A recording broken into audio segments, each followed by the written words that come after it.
అది ప్రభుత్వం 111 survey number MRO report ఇచ్చారు. కలెక్టర్ ఆదేశాల మేరకు సర్వే అయింది.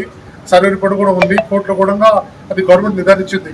అయినా వాళ్ళు ఏదో వాళ్ళ కమిటీ నుంచి ఒకరితో పిటిషన్ వేయించి అది డిస్మిస్ చేయించి వాడికి ఆఫీసర్లు పోకుండా చూసుకొని చాలా క్రిమినల్గా వాళ్ళు సెంటెడ్ కూడా క్యాన్సిల్ అయింది. వాళ్ళు సెంటెడ్ క్యాన్సిల్. అది ప్రభుత్వం కానీ రిపోర్ట్ ఉంది, కోర్టులో ఉంది, ఆల్రెడీ మనతో కూడా ఉంది. ప్రభుత్వం 111 సర్వే నెంబరు 14 ఎకరాల 11 గుంటలు గవర్నమెంట్ ల్యాండ్ అని ఆల్రెడీ నిర్వహించింది. మొత్తం సర్వే రిపోర్ట్ ఉంది. ఆఫీసర్లు వీడియో అంటే ఆ కలెక్టర్ గారు కూడా వివరణ ఇచ్చిండు, ఎంఆర్ఓ ఇచ్చిండు, కమిషనర్ కూడా ఇచ్చిండు, నిర్ధారించిండు వాళ్ళు గవర్నమెంట్ ల్యాండ్ అని. ఇచ్చినా కానీ మళ్ళీ వాళ్ళు ఏదో వాళ్ళు ఈ విధంగా చేస్తున్నారంటే అది చాలా గౌరవం.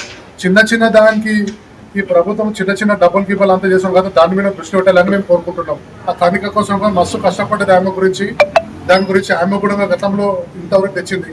ఇప్పుడు ఎలాంటి అవినీతి జరగకుండా చూడాలని ఆఫీసర్ కోరుకుంటూ నేను ఇంతకేం తీసుకుంటాను. నమస్తే, థ్యాంక్ యూ.